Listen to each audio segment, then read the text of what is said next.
En un mundo donde el poder estaba determinado por ojos chetaos, megazords, células de Hashirama, reencarnaciones y marcianos, un hombre logró hacerse sitio solo con sus puños. Su nombre era Maito Gai, un joven sin talento para el ninjutsu y sin el control de chakra necesario para ser alguien en ese mundo ninja tan injusto. Solo tenía una gran sonrisa y unas cejas pobladas para destacarse del resto. Y por supuesto, una voluntad de acero inquebrantable. Maito Gai eligió el camino que nadie quería recorrer, el del esfuerzo absoluto. Día tras día, año tras año, rompió los límites de su cuerpo con entrenamientos que rozaban la locura. Donde otros veían obstáculos, él veía escalones hacia lo imposible. Y en ese abismo de sacrificio, Gai despertó un poder que no venía ni de linajes ni de técnicas secretas, sino del alma misma. El taijutsu puro, el combate cuerpo a cuerpo llevado al pináculo humano, las 8 puertas internas, que ya hablaremos de ellas más adelante. Ese día, el mundo ninja fue testigo de algo que solo se ve una vez por era, un hombre ordinario alcanzando lo extraordinario. Esta es la historia de cómo Maito Gai pasó de ser un fracasado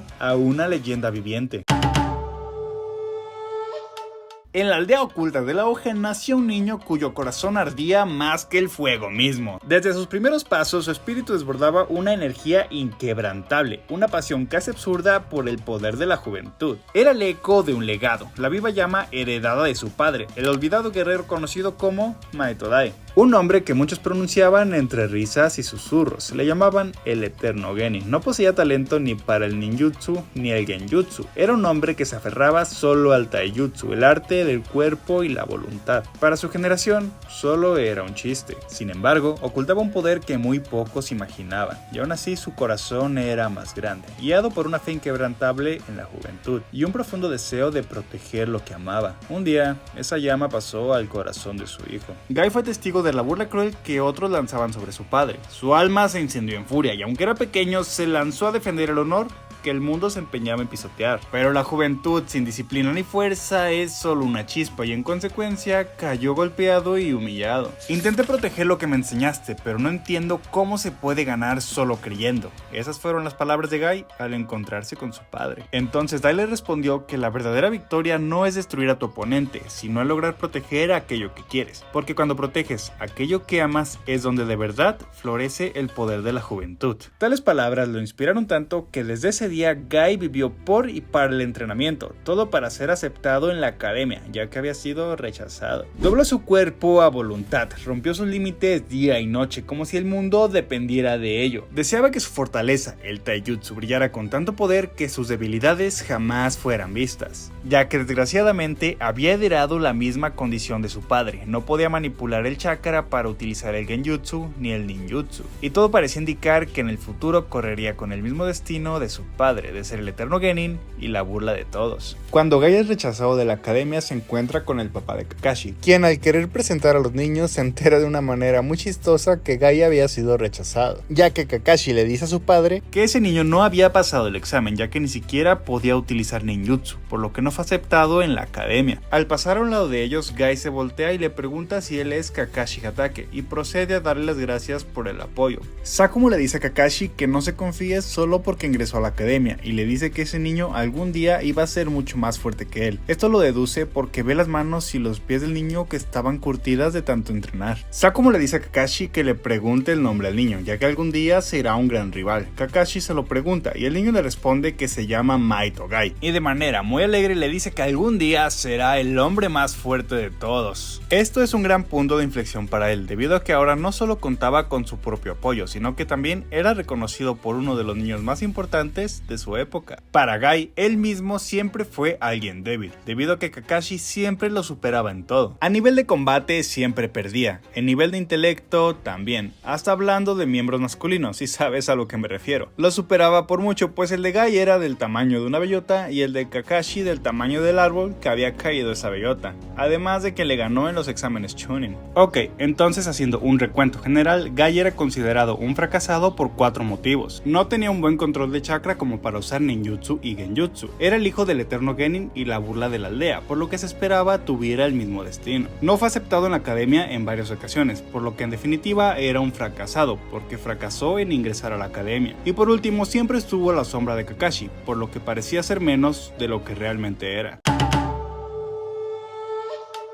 Su espíritu brillaba no solo en batalla, sino también en su forma de guiar a los demás. A Rock Lee, un joven con sus mismas carencias, Guy le ofreció algo más valioso que poder, creencia absoluta en su potencial. Al entrenarlo le enseñó que con trabajo y pasión ningún sueño es imposible. Lo vimos ser un gran maestro y sobre todo ganarse el respeto de todos al siempre acudir en los momentos que más se le necesitaba. Gracias a sus apariciones es que poco a poco fue creando una imagen de ser alguien fuerte. Fue algo que se fue dando de forma progresiva y no así de la nada como diciendo él es Guy y es el más fuerte de todos, ya apareció entonces todo está resuelto. De hecho, algo muy curioso es que siempre que se podía hacer la comparativa, Guy terminaba un poco por debajo de Kakashi, al nunca tomarse en serio su rivalidad con acciones al estilo de ignorarlo. La primera aparición protagónica de Guy fue cuando Kakashi, Fede y la Uchiha más poderosa luchaban de manera poco efectiva, por no decir de manera mediocre, en contra de Kisame e Itachi, quienes se habían infiltrado en Konoha para capturar a Naruto. Pero cuando todo parecía perdido es cuando aparece un cejón para conectar una tremenda patada en Kisame y así salvar a esta bola de mensos, que si no fuera por él los habrían hecho popó ese mismo día. Solo con su aparición fue suficiente para que el mismo Itachi temiera por su vida, porque si bien uno como espectador aún no lo sabía ni lo sospechaba, de alguna manera él sabía que se encontraba frente al mayor representante de Konoha, literalmente el único con vida en esos momentos que podía detenerlos. Por lo que le advierte a Kisame que no vale la pena arriesgar el físico, ya que ese señor les iba a poner una tremenda folla. Entonces muy inteligentemente plantea una retirada, a lo que se salvan de lo que debió haber sido la mejor follada de su vida. Su segunda aparición viene cuando va a salvar a Rock Lee de Gaara, debido a que ninguno de los maestros, a excepción de él, fue a su rescate, lo cual se me hace un poquito ilógico debido a que todos fueron a salvar a Hinata. Pero bueno, que todos los demás huevones no hayan ido nos ayuda a ver el aprecio especial que Guy tenía con su alumno. Su tercera aparición importante viene cuando salva a Naruto, Neji y Tenten del clon de Kisame, aunque de este momento no voy a hablar tanto debido a que el tiburón solo controlaba a su clon con un 30% de su poder, y solo sirve para realzar la rivalidad que este sentía por Guy, aunque también nos sirve como pista de lo que pasará en el futuro, de lo que es un pinche momentazo, que Guy no recuerde el nombre de sus rivales a los cuales nos respeta. Ahora sí, su cuarta aparición, que esa vaya sí es importante, la pelea definitiva contra el tiburón carmesí de la niebla. Naruto acababa de dominar el modo Kurama tras hacer las paces con su oscuridad interior. Guy, testigo de aquel acto de redención, comprendió que también debía enfrentarse a su propia sombra. Sin dudarlo, entró en la cascada del mal. La neta no sé cómo se llamaba. Pero lo que lo esperaba ahí no era un reflejo de sí mismo, sino una amenaza real. Kisame Hoshigaki, el monstruo de la espada Samehada, apareciendo de forma repentina y haciendo que Guy se cague del susto. Y entonces comenzó la batalla. Pero llamarlo batalla sería una burla al significado de esa palabra. Lo que ocurrió fue una humillación total. Maito Guy arrasó al tiburoncín con la exhibición de taijutsu más perfecto jamás antes presenciado. Un guerrero temido incluso entre los suyos fue reducido a poco más que un saco de boxeo ante la furia del que solo conoce el taijutsu. Pero está bien, en defensa de Kisame estaba completamente nerfeado y se enfrentaba a su counter perfecto. Sus técnicas consistían en absorber el chakra, pero Guy solo peleaba a putazo limpio. Además, su espada lo había abandonado para unirse al portador del Hachibi.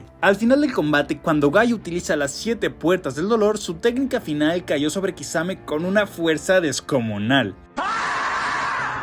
Se hallaba derrotado y por fin lo comprendió, no tenía ninguna oportunidad desde el principio. La técnica de Guy no contenía chakra, y aún así, cuando todo terminó y su cuerpo ya no respondía, Kisame sonrió, porque todavía tenía el control de lo más importante, su voluntad. Eligió morir, no por cobardía, sino por lealtad, porque antes de traicionar a sus compañeros, prefirió desvanecerse como un verdadero shinobi. Fue en ese momento cuando Guy finalmente le otorgó su respeto y recordó su nombre. Guy solo memoriza el nombre de quienes considera dignos, aquellos que demuestran valores. Kisame había demostrado honor, algo que no había hecho en sus encuentros anteriores. Por eso, Guy no se había molestado en aprender su nombre, al pensar que era solo un villano sin principios. Eso, señores, es a lo que me refería con una escena espectacular. Ese momento para mí estuvo muy bien logrado. Y por último, tenemos aparición en la batalla contra el misterioso hombre enmascarado. Si bien no tuvo un papel protagónico ni una gran demostración de poder, es importante destacar que Guy, sin power-ups ni poderes regalados, luchó codo a codo junto a Naruto, quien ya contaba con el poder del 9 colas, y Kakashi, que ya poseía uno de los doujutsus más poderosos, el Sharingan con el Kamui ofensivo. Se enfrentaban a un oponente que contaba con el Sharingan más avanzado y a su vez el Kamui defensivo que lo volvía prácticamente intocable. Sin olvidar, por supuesto, el maldito Rinnegan, que nos quedó muy claro los destrozos que puede llegar a hacer, que no son pocos. Este maldito pinche loco, utilizando solo unos pinches luchacos para evitar el combate cuerpo a cuerpo, como bien dice él, se andaba dando en la madre con semejantes exponentes de los mayores power-ups de su historia. What the fuck. Parecerá chiste, pero no lo es. Unos luchacos que el mismo Obito quiso desaparecer porque le estaban causando más problemas que el mismo Naruto y Kakashi juntos. Pero bueno, salvó a Naruto en un momento clave, impidiendo que este fuera papeado por Obito en el primer minuto de la pelea, evitando así el dejarnos sin protagonista. Además, fue capaz de enfrentarse directamente a Obito, demostrando un nivel de habilidad tan alto que incluso Naruto lo elogió por sus movimientos tan espectaculares. O sea, que andaba bailando salsa bien perrón. Aunque claro, un elogio de Naruto no es mucho decir porque su coeficiente intelectual en esos momentos era ir hacia adelante con la pinche mano extendida. Eso sí, se puede decir que estaba haciendo más de ayuda que el mismo Naruto con el modo de las 9 colas. En conclusión, podemos decir que el ascenso de Guy no fue algo que se haya dado en un solo capítulo, siendo algo glorioso como salvar a Konoha de Pain. Más bien, sus grandes apariciones dentro de la obra se definen por ser importantes, pero no a tal punto de ser algo protagónico como para llamar tanto la atención. Y para finalizar, tenemos el momento que separa a los grandes de las leyendas. El instante que marcó un antes y un después en la historia del anime, el día en que el nombre de Maito Guy quedó grabado en la historia. La situación era desesperada. Madara los tenía completamente acorralados. Solo quedaba el taijutsu, solo quedaba Guy. Y él lo sabía. Sabía que no iba a salir con vida, sabía que nadie más podía hacerlo y aún así dio un paso al frente. Porque Guy no nació siendo un genio, no nació con un clan, no tenía un Sharingan, lo que tenía era esfuerzo, voluntad, tenía juventud y una promesa. Su padre murió salvándolo y ahora era su turno de hacer lo mismo. Antes de lanzarse al combate, Guy nos regaló un breve vistazo a su historia, sus comienzos humildes, sus entrenamientos brutales, las 500 vueltas a la escuela, las 500 lagartijas, su deseo de superar a Kakashi, su forma de defender a su padre, la manera en que se ganó el respeto de sus compañeros con tenacidad, porque fracaso tras fracaso siempre se levantó. Y ahora, frente a Madara, el ninja más poderoso de todos los tiempos, Guy se convirtió en algo más. Hace unos momentos ya lo había enfrentado utilizando 7 puertas y fue derrotado. Todos pensaban que el taijutsu del que tanto confiaban ya no era una opción, pero Guy les demostró que estaban completamente equivocados. Aún le quedaba su último recurso, la 8ª puerta, la puerta de la muerte. Colocó su mano sobre su corazón, concentró todo su chakra. El vapor verde se tornó de un color rojo sangre y el campo de batalla se estremeció. El aire rugió y en ese momento la juventud ardió con una intensidad que los impresionó a todos. Entonces Maito Guy se lanzó al combate. Tenía muy poco tiempo, su cuerpo se estaba consumiendo. Atacó con una velocidad y unas fuerzas imposibles de seguir con la mirada. Madara, el Uchiha más poderoso, solo pudo resistir. El dios del nuevo mundo recibía la paliza de su vida. Y entonces lo dijo.